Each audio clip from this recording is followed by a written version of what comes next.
What's up? This is Hoppe Hour. I am your host, Ryan Hoppe, and I've never been more excited to finally have an interview go down. So right now, from 98 Rock in Sacramento is Abe Kanan. What's up, Abe? What's up, Ryan? How you doing? Good, man. I think this is National Murphy's Law Day. So I was recording at a kava bar, and I was so comfortable, and I was high, and I'm on shrooms right now, and it was so great. And then all of a sudden, I had an interview with Roy Wood Jr., the comedian, and it went great. And then there's this thing called Mix Minus for people that don't work in radio, and I had it on Mix Minus so it wasn't echoing. And all of a sudden, I think there's something wrong with my board, Abe, because you said there was an echo. So then I'm now recording at my job. That's how dedicated I am to this interview. This is how much I wanted to interview you. Hang on. You missed a step. Not only are you at your job, but you're in the second studio at your job. Yeah, I kind of wanted to suppress that. I'm in another room where we have a notoriously quiet microphone, and you couldn't hear me. But honestly, the radio gods, even though I don't believe in that, there's something out there that made this happen, Abe. I'm so happy to talk to you, bro. Yeah, thanks for having me. So, dude, I've been listening to your show on 98 Rock. I've been a fan of you going back to when you were on Howard 101. I remember when I first heard you on Howard 101, I was used to hearing like Jay Thomas replays and Stern. And I remember, man, because I was a fan of you when you worked with Man Cow, and then you were on Howard 101. It's been a long journey, bro. Yeah, so I started with Man Cow in 2001. In 2001, I was interning at Q101, doing like commercial production, like as an intern. And then I started interning for Man Cow. I ended up working with Man Cow. He hired me like within, I don't know, I interned about a year, and then I worked with him for like 5 years. And then I went to Miami. I was on the Paul and Young Ron show on Big 105.9. And then from there, Sludge and I did a show in Richmond, Virginia.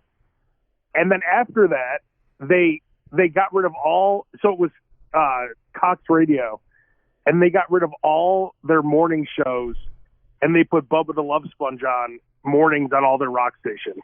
So I lost my job because of that. Yeah, so I started doing a podcast in my bedroom, and I'm like, who would I want to do this podcast with? So I had my friends Ryan Mano and Bass, and then I always thought my brother Sam was hilarious, and he'd be funny on the radio. So the four of us started doing a podcast, and based on that podcast, they picked us up on the Howard Stern channel. Tim Sabian, I would send him like every few months, I would send him like a little demo of the show. And he's like, there's something here. And then when Bubba, because Bubba left the Stern channels to go to terrestrial radio, that's what opened up that slot for me on Sirius. So it's kind of funny. I lost my job because of Bubba, and then I was able to get that job at Sirius because of Bubba. And it's crazy because, Tim had Baba Booey. He had Howard listening to our demo tapes and stuff. So it was crazy that he put us on the air based on this is a podcast back in like, what was that, like 2009 or something, that I was doing in my bedroom. So, this is before podcasting was really popular. And, he kind of put us on, an unknown show. We were doing the show from Chicago, and we were on the Howard Stern channels after like doing a podcast for a year, which was crazy.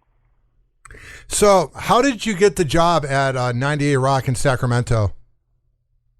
So I was doing mornings on Rock 95.5 in Chicago with Angie. I loved doing that show. I loved that station. I loved working with her. I loved everyone there. Just my contract was up, and we just couldn't come to terms on a contract. So I actually turned down their contract offer. And when I turned it down, like within, I had a few different people reach out to me like immediately as soon as I said I was available. And this dude, do you know who Pike is? Yes. So Pike, I worked with at the Loop, and he sends me a message, and he's like, hey, they're looking for an afternoon show at 98 Rock. He's like, I told Aaron Roberts, the program director, he's like, I told him he should hire you. You're the guy that should do it. And it's that crazy. Like, then I started talking to Aaron, and then that's what led to it. But it's like, I didn't have this job lined up. I had nothing lined up. Like, when I left, I had nothing planned. I mean, as soon as I left, I had a lot of options because a lot of people reached out to me. But it's not like I had something planned when I left. So it's because my friend Pike, like, just because this dude, I'm sure, didn't really know me. Pike put in a good word for me, and then we started talking, and that's what led to it. How has the transition been to working in Sacramento? Because you've worked in Miami, you've been worldwide with Howard 101, and then you did various shows in Chicago. What's the difference about Sacramento? Well, I was in Chicago pretty much my whole career except for like 2 years. So, I'm from Chicago. I'm born in Chicago. So, I've pretty much been in Chicago the entire time. You know, it's different leaving Chicago because my family's there, my girlfriend's there. So, you know, it's a big adjustment, but it's been good so far. I mean, the thing about it is I go back to Chicago every 3 to 4 weeks. So it's kind of like I haven't left. How weird is it having your girlfriend in Chicago? It's weird, but she works in TV. Like, she's like a set decorator and a buyer. Like, she's working on that show, The Bear, right now. Yeah. She's done all 3 seasons of that. And it's, you know, when she works on a TV show, she works like 60 hours a week or more. So I don't see her that much anyway when she's actually working on a show. So I would only see her on the weekend. So it's only been like a couple weekends here and there that I haven't seen her that I would normally see her. So I go there, like I said, every 3 or 4 weeks, and then she's coming here actually next week. And like when she's not on a show, she'll be able to come out here more. So I think it's going to work out fine.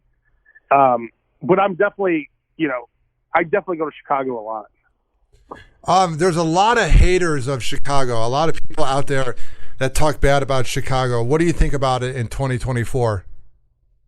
I think they don't know. Like, I lived in the West Loop, and I know there's crime and stuff there, but I mean, I would walk around all the time. My brother lives in the West Loop. We actually lived in the same building. We both had condos in the same building, and he just had a son who's like 8 months old, and they're always walking around there with a stroller. And I mean, I think it gets a bad rap. I worked on 233 North Michigan when I was at the last station. I'd walk around there all the time. I never had any issues. I think people think it's like anything else. It's like, if you stay out of certain neighborhoods, you're probably fine. But there's definitely people getting carjacked and stuff like that. But I mean, I've never seen it. Like I said, I walked around the West Loop all the time. By my work on Michigan Avenue, I'd walk around there. I'd go for walks like after work a lot of the time. I never had any issues. So I think Chicago gets a bad rap. I think Chicago is still the best city, and there's so much to do there. I mean, are you always like when I go to the Aragon or something and I'm walking back to my car, am I like feeling like really safe?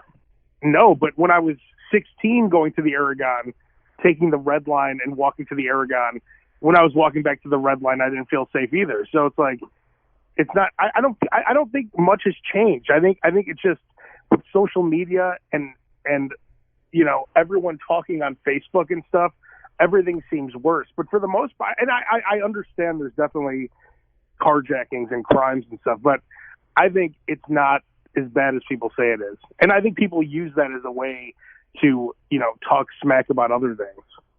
Yeah, I noticed that people will make it very political. Like whenever someone talks crap about Chicago, then it just becomes, even though I don't like the mayor, it becomes, oh, the mayor sucks. So it feels like it's like a way to begin talking crap about whatever side of the party you're on.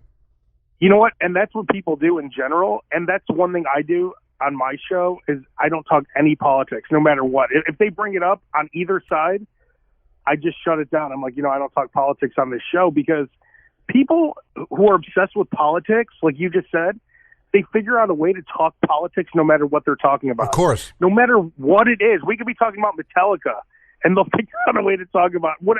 And that goes for both sides, too. They both do it. They'll talk shit about Biden. They'll talk shit about Trump. Whatever it is, they figure out a way to work in their politics. I'm like, dude, I don't care about your politics. And I think when you start doing a radio show and you completely cut that out, like I don't talk about anything. I didn't even talk about the elections or anything. And it's like, once you cut that out, you make people realize, like, hey, you know what? Maybe there's other things to talk about. and you're just giving, it's like, I'm listening to the radio because I want to have fun. I want to laugh. I want to be entertained. I don't want to be angry, because if you're telling me your political opinion, you're obviously trying to downgrade the other sides, right? So half the people listening are pissed off. And then the people who agree with you anyway, it's like, who cares? They agree with you anyway. So you're not picking up any new listeners. You're angering half the audience. It's like, that's not good radio to me. I think it's boring. It's antiquated. And I really hope more shows just completely cut that out. Well, it's weird too. My mom growing up listened to Ro Khan in the afternoon, and I would hear him when my mom was picking me up from school, and I liked when it was Ro and Gary. And I'll listen to some of the old shows online, and even then, when they were political, there was more of they were like in the middle. I think it was around when Trump got elected. Everything just got so divided. My uncle will be like, I don't know. He does this thing. He'll come to Florida and he'll go up to people and say, would you say you're a Trumper? Because Trump's big in Florida. And it's so embarrassing, Abe. He'll be like, are you a Trumper? And I'm like, bro, like. Is he pro-Trump or anti-Trump? Oh, he's the most anti-Trump person ever. Oh, okay. Yeah. Yeah. It's like, just keep your politics to yourself. And if you want to talk politics, you have your friends that want to just be angry all the time. Just go talk to them, but don't spew your nonsense to other people. It's just, I can't deal with it. And I think it's before Trump too. Like, this has been going on for a while, and it gets worse and worse. And the older people get, the more they fall into it. Like, the younger people, I feel like you're living your life and stuff. There's some people who are just sitting there watching either Fox News or CNN, and they just get angry, and that's their life. And it's like, go find something else. Figure out some kind of light at the end of your tunnel that like, even if you hate your job, you hate what's going on, figure something out. Like, do you want to learn how to play piano or something? There has to be something. Go play basketball or something. There has to be something that you enjoy doing that'll take your mind off these politics, because all it does is make people angry. Yeah, and I notice whenever I get mad about things, Abe, with anything in life, my performance at whatever I'm doing is not as good.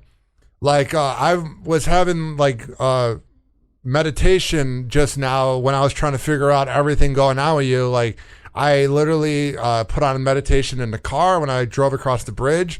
And then when the fucking room wasn't working, I was doing meditation there. It's one of those things, bro, that it's like, when you're calm, things work out. Like, if I would have started freaking out, we probably would not have been able to do this interview. But it's like, you got to be calm. And I noticed the most angry people are the ones that are political.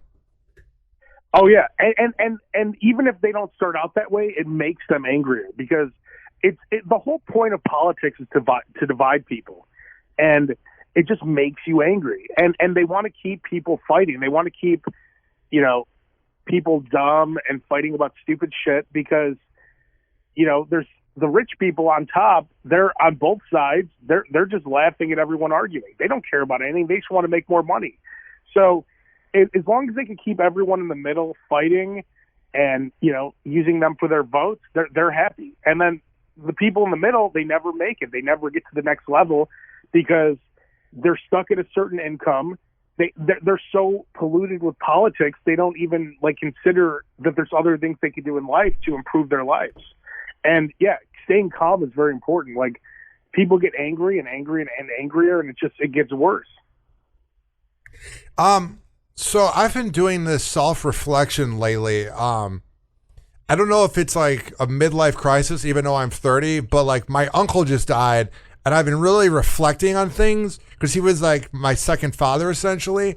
And I've realized that my whole 20s, it's not that I'm not happy with where I'm at in radio, but I noticed that the best radio comes from when there's adversity, or it comes from when you're not focused on it all day. And I feel like in my mid-20s, bro, that was all I cared about. And now I'm trying to be more, I don't want to say close to the earth and sound like a Florida hippie, but I'm trying to I'm trying to live more, because I feel like working at the Bone and working for Rover and all these shows, I feel like I was so focused on radio. Like, I remember even when I first emailed you when I was 17, I was like, I want to be the next shock jock. And you said to me, don't ever use that word. I think you said that in an email. Yeah. I never forget about that. Well, I mean, I remember you emailing me a long time ago, and I was pretty honest with you about everything. Like, I gave you, like, actual real feedback. And I think it's hard to find real feedback. Yeah. It's funny because I was watching Dr. Dre on Jimmy Kimmel with Snoop Dogg, 50 Cent, and they were talking about how Dr. Dre actually gives them real feedback. It's like, they're like, we don't even want to hear it sometimes because it's so real. But if you want to get better, you need to find someone that you could trust that could give you real feedback. Because if you ask like your mom or like someone who's your friend or someone who doesn't care to help you, they're just going to tell you you're awesome. Oh yeah, my mom's my biggest fan. It's scary. Of course, she should be, but you're not going to her for feedback. Yeah. All moms think they're like. There's mothers who have sons that are the biggest pieces of shit ever, and they figure out a way to make an excuse for them. Like these kids are shit. Like, they're committing crimes. Yeah. They're assholes, and it's like, and then they have a reason to, say that they're great. And that's just how it is. Like, if you have a kid, I mean, I don't have any kids, so I don't know what that feels like, but I understand that people, they think their kid is the greatest, but you have to find someone that's willing to give you real feedback if you want to get better at anything. You want to hear something crazy? I love telling people this when the topic of kids comes up on Happy Hour. Do you want to hear the craziest thing? Yeah. I got a vasectomy at 28. What? Yeah. Why? I don't want kids. No, I know, but like, why don't you just like, they make condoms and stuff like that. Condoms aren't fun, bro. Condoms are not great. Wait, but you could reverse the vasectomy, yeah, right? I have 4 years left to reverse it because I did it in 2022, and it said you have about 7 years, so I'll probably get it reversed at 34. But it doesn't. Why would you get it reversed? Why would you reverse it if you don't want kids? That's what I'm saying. Is like, unless I don't know, I just don't see myself being a dad because like I went through a pregnancy scare in 2017. And I was like, that was when I was diehard about radio. Like, I'm still diehard about radio, but I was like diehard about radio. And I just thought my life was over with. And then my last ex, she had COVID, but her period was late because of COVID 2 years ago. And she thought she was pregnant. And you got to remember, I always pull out or I would wear condoms or they'd be on the pill. So it was like, I'm so traumatized that I'm like, I just don't want to be a dad.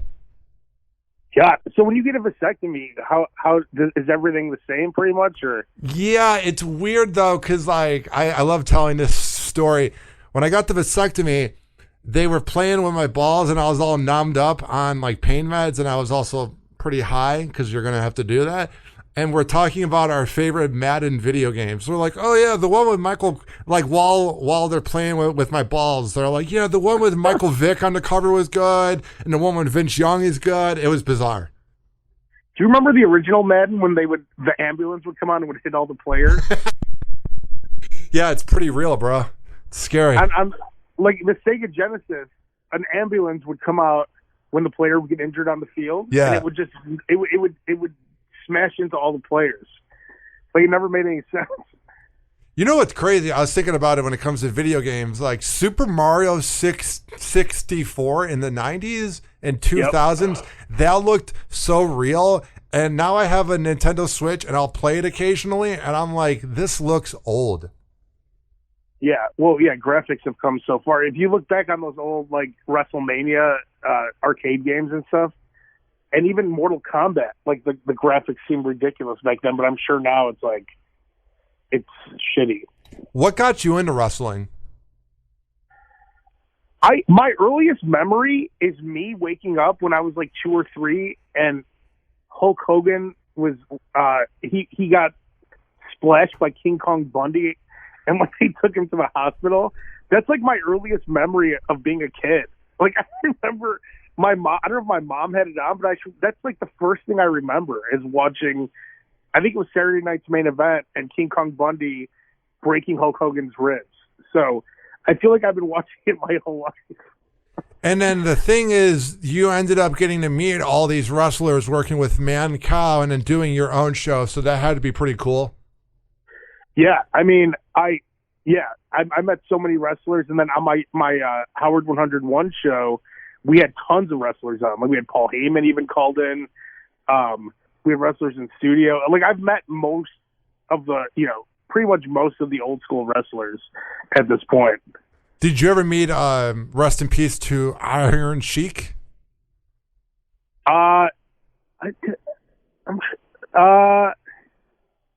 trying to think if he came into Q1. No, I don't think I ever met him. He was hilarious. Yeah, no, he was awesome on the Stern show. He was hilarious. That like rejuvenated his whole career, if you remember. Like he wasn't doing anything, and then he started doing those appearances on Stern. And I mean, can you imagine how much money he would make right now on Cameo? Oh my god, yeah, I would pay for that. Yeah, I know a girl who actually paid the Iron Sheik to like come out to like a bachelor party, and he took, I don't know what the fee was, but it was like a few $1,000s, and they paid to have the Iron Sheik basically hang out with them for a bachelor party. Dude, that would be the wildest bachelor party ever. Yeah, it was crazy. Do you ever pay for anything like that of anything ever? I was just telling someone that the other day, I'm like, man, it's really, since I've been in radio since I was 19, and I would say from the age of 14 to 19, I went to so many concerts that I would pay for. Like every weekend I was at the Metro, the Vic, the Riv, the Aragon.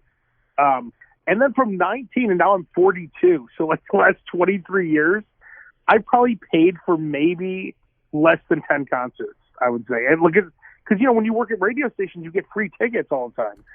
So I've probably paid for less than 10 concerts, and I've been to some like hundreds, So yeah, it's hard to pay for stuff these days.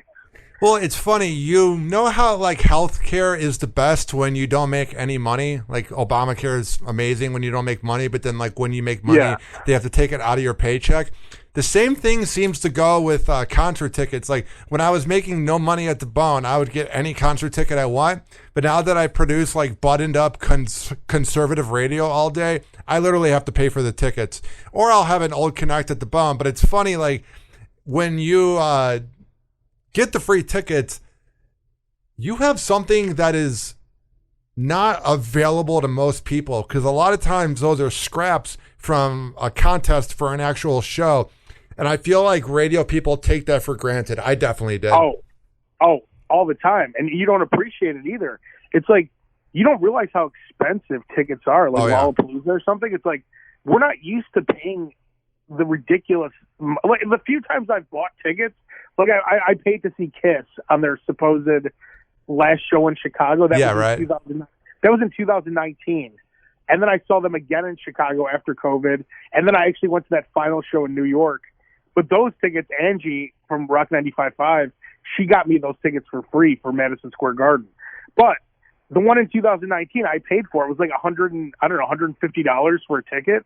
I'm like, this is a lot of money for a ticket. And people are paying like $300 for tickets.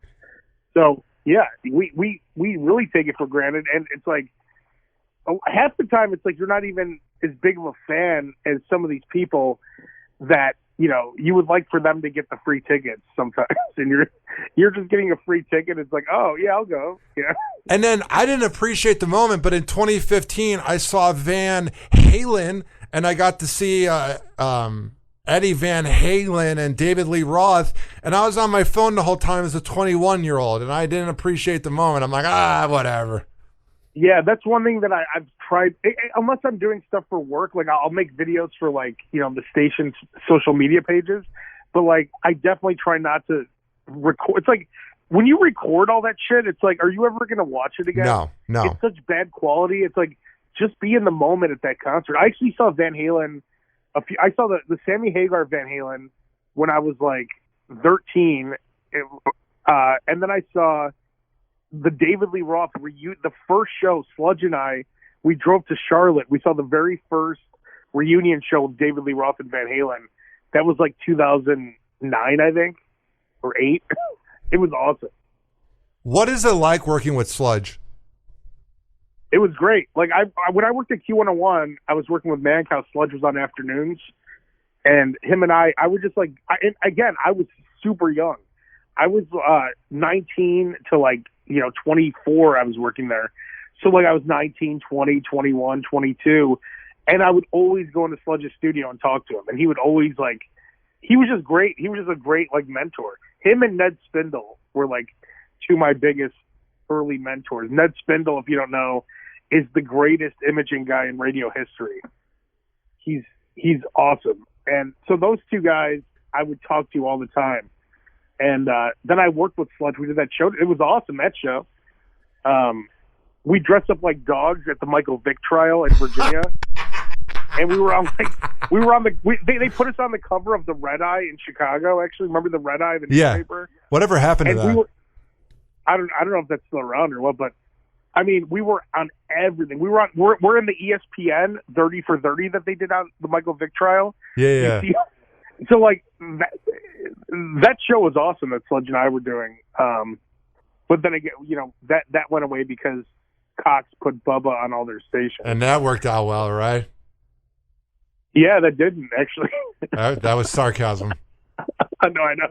Dude, working in Tampa radio is hilarious. My co-host and producer for Hoppe Hour, because I do two versions. I do the talk show version and I do these interviews. He describes Bubba, Cowhead, all these guys and all the listeners with the perfect word to describe Florida radio. You ready? Yeah. Mutants. Well, you have to look at it. Whatever they're doing, it's like Bubba. Somehow he was super successful. So anyone that's super successful, they're doing something right. No matter what it is, no matter what your opinion is on them, it's they have an audience somehow. So I don't know. Bubba, is Bubba even on right now? He's on a brokered AM in Tampa, but he does better online on YouTube and Twitch. I wonder how much money he makes doing that, because he has that studio and all that stuff. It's you wonder how they're able to finance that. Yeah, it's crazy. Did you ever have a chance to work in Tampa radio? I feel like you would have thrived here. I'm not saying it's not going to happen in the future, but I feel like you would kick ass here.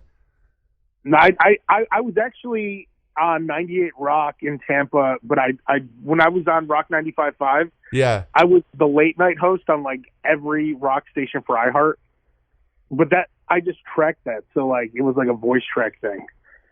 So that I don't really count that because it took me 20 minutes a week or something. So, but yeah, I was on that station. People would text me "Hey, are you on 98 Rock in Tampa?" I'm like, "Yeah, I guess." I think you replaced Kid Chris. He was doing voice tracking for a minute of his show. Oh, was he? I don't know. But Kid Chris actually worked on Rock 95.5 for a few weeks too. He did weekends on our station. Did he really? Because I remember because he emailed me. He's like, "Hey, I'm," because he knew me from Howard Stern, and he emailed me once. But then he was gone. He only did it for a few weeks, so I don't know what happened with that. But he does mornings in Cincinnati for iHeart, I think. Yeah, I think I interviewed him 5 years ago, and I think he pretty much said that it was a lot of work it didn't feel like it was worth it, and I don't think he was making any money off of it because they were repurposing his morning show and airing 2 or 3 minutes at night, but I think it was too much work.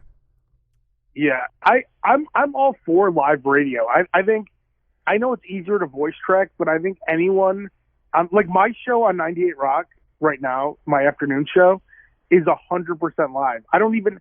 And it's funny, I told the program director the other day, I'm like, I don't even know how to voice track here yet. I've never done it. I'm live the whole time. And I think that's the future. If you want, everyone says oh, young people don't listen to radio. Well, number one, that's not true. But if you want to develop young talent, you have to put them on the air and let them be live and let them go crazy. Even you're 30 now. I'm talking about 22-year-olds, but you're still really young, right? Yeah. So even someone like you or someone even 10 years younger than you, give them the overnight shift and just don't swear, don't do anything, that'll get the station in trouble, but just go for it. Do whatever you think you would do on a morning show. And these are the people that you're developing to be your next morning and afternoon shows, right? So that's what I've always said. I'm like, I wish we could get back to having like a minor league system where stations are developing these young guys and girls to eventually take over morning and afternoon shows. And just, you have to let them be live though, because if they're voice tracking, like I know a lot of people who have been in radio a long time and they've never been live, which is crazy. That's insane. Yeah, it's like there's a big difference in being live. I don't care if I make a mistake being live, It's like the worst thing to me is a voice tracked call. Like when they cut it so much and it sounds like shit. It's like, oh, is that extra 3 seconds going to make that big of a deal? Just talk to someone, and you have to know in your head when to cut them off. I mean, that's a skill in itself. But go on. No, go ahead. I try not to talk crap about shows, and I'm not going to say the name of it, but it airs in Chicago, and it's voice tracked, and the guy makes good money. He's in a lot of cities. His name is Greg, but my God, dude. That chopped up fake radio is awful. That voice tracked, where it just sounds fake. It's like people know it's fake. Oh, yeah. Yeah, I mean, it's just too people cut up calls just too much. I'm all for being live. I think everyone should be live. It's a different thing. It's just better, Now the morning show at 98 Rock was let go. Is there ever any talks about you doing mornings?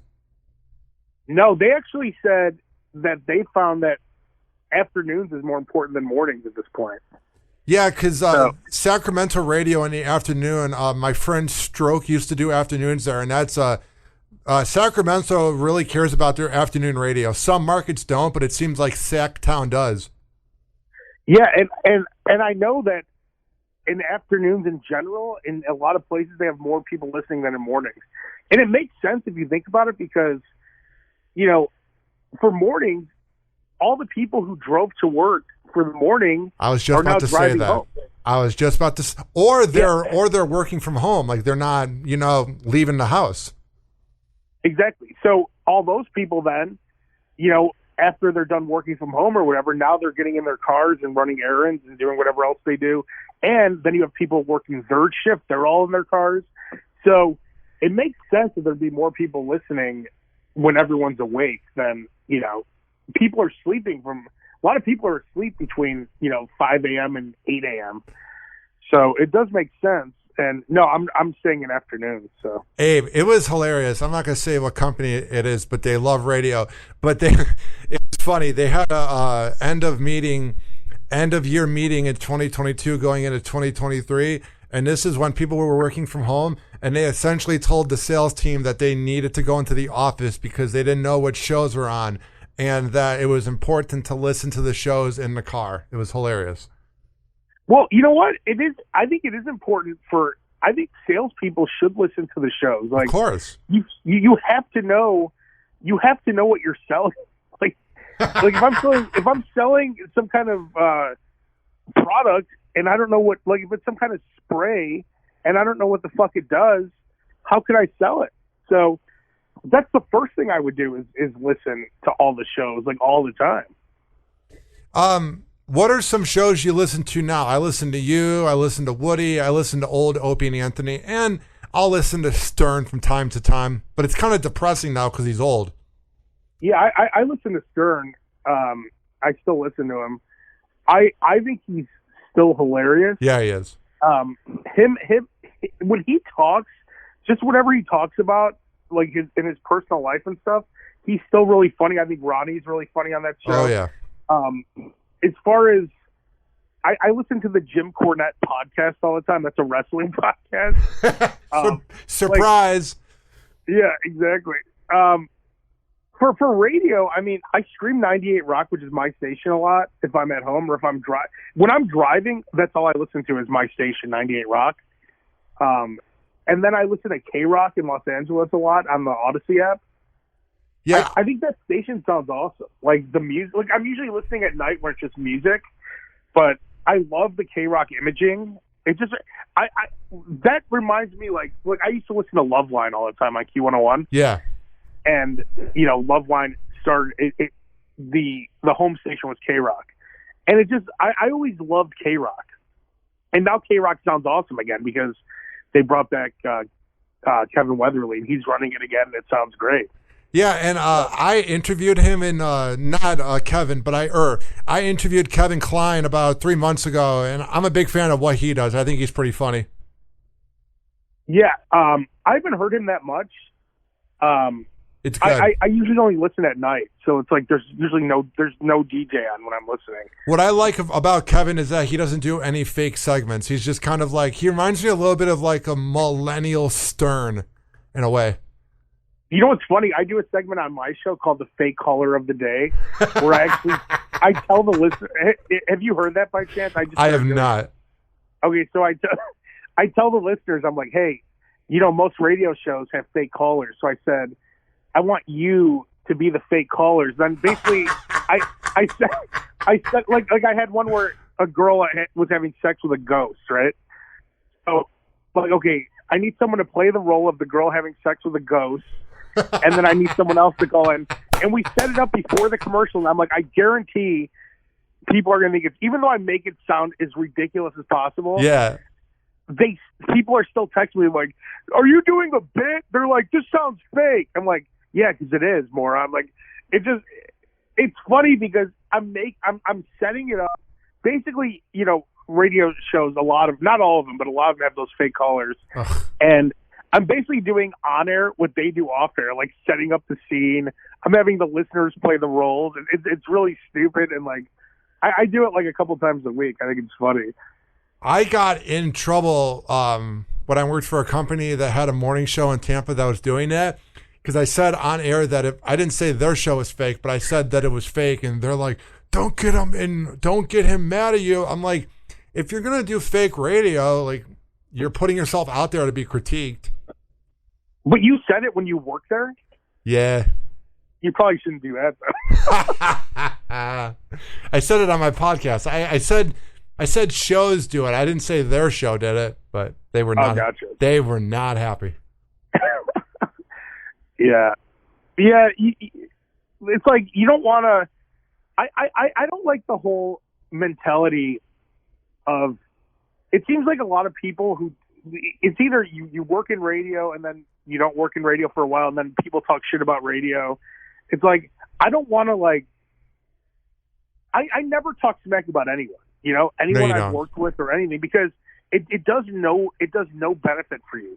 Now, could you make fun of that stuff? Yeah, it's fine. But I mean, if you're currently working there, it's probably not a good idea just because they're going to hear about it. Oh yeah, they heard about it.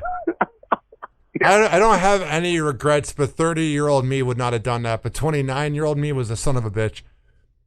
Yeah, I mean, we all make mistakes when we're younger. You just have to learn from them. I mean, I've done stupid things too that I regret, and then you just learn from it, and it makes you better, actually. I honestly love that I did something like that because then it's like, I don't want to. The word bad boy is so annoying. But it's like, I like just being honest. I think it's a blessing and a curse. It comes from ADHD. I love to talk, Abe. And sometimes, for example, like, I'm kind of dating this girl right now. I don't really know what we are, but we're hooking up and sleeping over and doing that.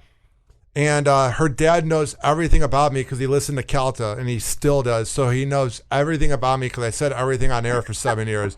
And I'm like, I forgot I did that. Were you actually on the air on that show? Yeah, I was the backup board op, and then I did a lot of boxing matches and events. So yeah, I was pretty prominent. They will say I wasn't, but I was.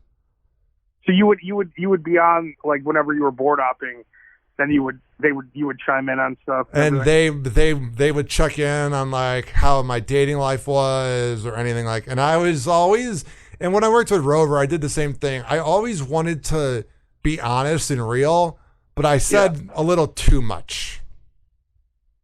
Yeah, I mean, Yeah, I guess there's always that. There's certain things you probably shouldn't say.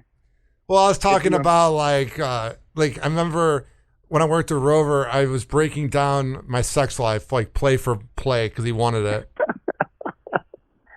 Yeah. And my Yeah, it's funny because my mom was listening. She knows everything about my sex life. It's frightening.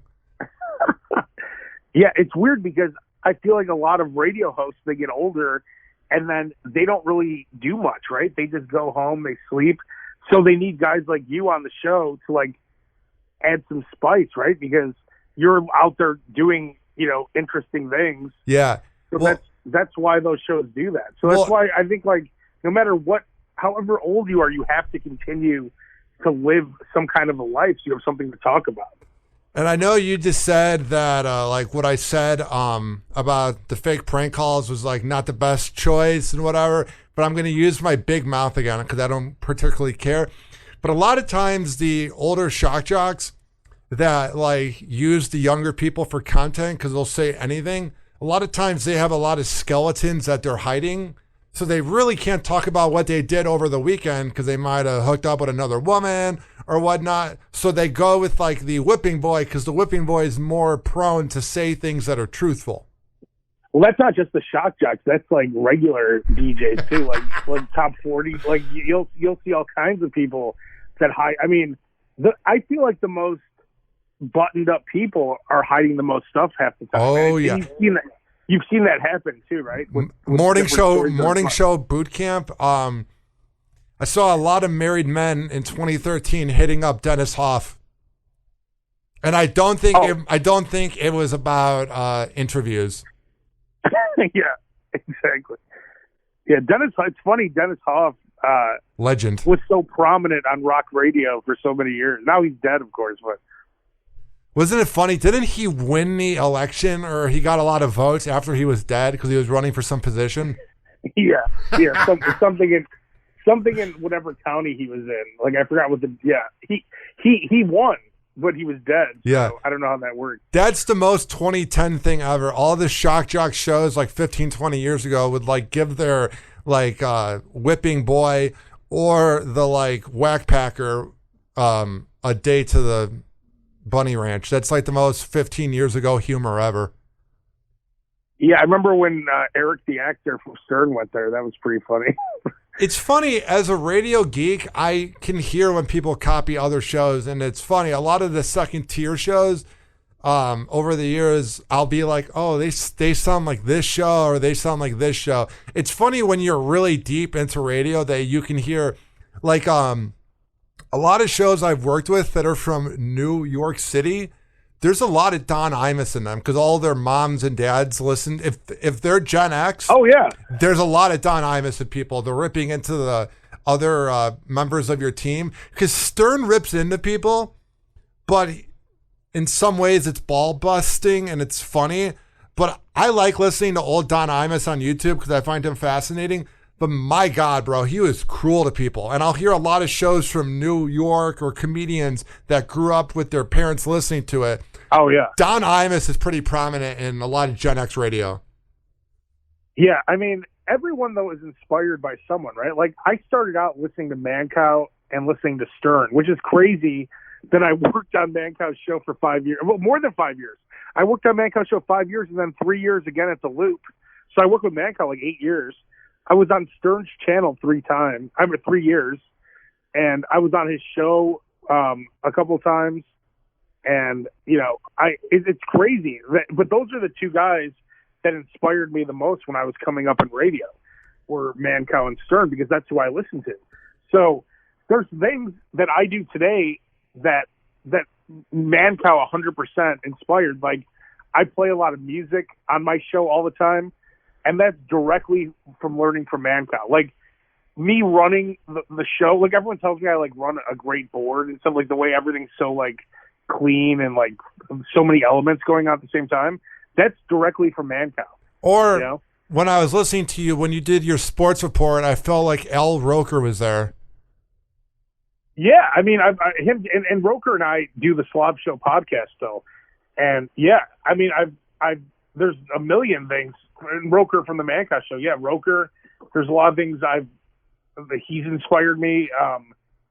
Yeah, for sure. And Stern inspires me probably the most. Just in general, just talking the silliness. To me that's a big deal. It's like the silliness, the way you talk, not caring, and like just how open he is about everything. Like saying what you probably think like you just said. You say stuff that you probably shouldn't say. That I think that's a good thing to a point, right? Yeah. Like if you can't be worried about your mom listening. Oh, I was the opposite. She knows how I lost my virginity. It's frightening. Yeah. What do you call it? Dude, it's funny. I grew up listening to Mancow. He's him and Eddie and Jobo, and then Jonathan Brandmeier's second act at the Loop in the 2000s, and Drex were the shows that I grew up listening to. And a lot of people talk crap about Mancow, but bro, that guy is a legend. Yeah, I mean, that's the thing. That's why, all those guys that have big shows like that, there's always going to be people who talk smack about them. And I don't get involved in any of that because I know that, number one, those are the guys who are giving young people opportunities. Now, the question is, what do you do with the opportunity? Do you get stuck in a box? Or are you able to figure something out on your own? But Mancow put me on the air when I was 19. And you talk about prank phone calls. I've done 4,000 real prank phone calls. Like all of mine were actually real. They sounded real, bro. Because they were. And that's the difference. But like Mancow, like I made these little bits and stuff. He would play them on his show, and then thousands of prank calls he would play. It's like those are the kind of guys, like all those other morning show guys too. They're giving people opportunities to be on the radio. Especially back then, it was so hard to get your foot in the door. So, I mean, they give people opportunities. It's just what you do with the opportunity. It's funny. Obviously, I didn't work for Rover long, but I will tell you the one thing I learned was save it for the air. He wouldn't talk to anybody until he got onto the air, and I try to do that with my show and when I do interviews, is I believe you got to save it for the air. Yeah, it depends. I don't think you have to do that, but yeah, that's one thing Mancow always did too. He's like, I save it for the air. What's your favorite, what was the craziest memory of being on Mancow's Morning Madhouse? Craziest. I mean, his wedding was pretty awesome. Like, he had Greg Brady there. He had the Bishop, Don Magic Juan. Cowboy Ray was there. When Mancow got married, I was like, God, I don't know if I was 21 or something. And do you remember Cowboy Ray? Rest in peace, yeah. Yeah, so Cowboy Ray lived close to my house. So I actually picked up Cowboy Ray and his mom for the wedding, and they drove with me. And Cowboy Ray was he was allergic to shellfish, and the minute he walked in, he ate a shitload of shrimp, and then he shit his pants. He shit his pants at the wedding, and so I didn't have to drive him home. Luckily, they put him in a cab, but I felt so bad for his mother because his mother was like the nicest lady ever, and she's like, "Oh, Raymond, you ruined everything, Raymond." Like it was, I felt bad for her, but like. That wedding was crazy. It was, it was like a big deal. And I was super young. It's like everything was new when you're young, right? Like I had never, Mark Cuban came to the Q101 when I was like 21. And it's when he first bought the Mavericks.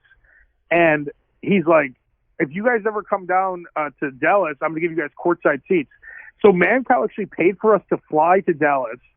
And then Pantera owned a strip club called the Clubhouse. So Freak knew Vinnie Paul. So we flew to Dallas. We went to the Pantera strip club. Or no, first we went to the Dallas Mavericks game. We're sitting courtside. This is like when it was like Rip Hamilton and like all those guys. Like it was an awesome team. And then we went to the Pantera strip club, which was like crazy. And like that was my first time on a plane, first time at a strip club. Like it was just like all these crazy things that happened when I was like 20, 21. And it was just weird, right? Like I'd never been on a plane before that. Really? Did you never leave Illinois until then? No, we would go on vacation to like Indiana Beach and stuff. Like I we would drive to like, I don't know, nowhere that far, like Wisconsin or something. So we never went to like Disney World or anything like that. My favorite trip would be Wisconsin Dells. Oh yeah, we would go there. Yeah, Wisconsin Dells. That was the kind of trips we would go on when I was a kid. That was the best. I used to love going to Noah's Ark.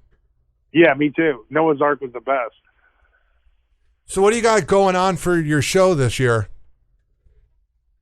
Well, I mean, I just started, just a couple months ago, and everyone's really happy with it. It's been going really good. I just do I try to just have a fun show where I just, don't take anything too serious, and it's just try to make people laugh, and I'm just trying to do a real show where it's live, talk to a lot of people, put a lot of people on the air, and I have some plans. Like we want to do some like live broadcast stuff because we're like right by San Francisco, we're right by Reno, close enough to Vegas and Los Angeles. So there's some stuff like that we want to do.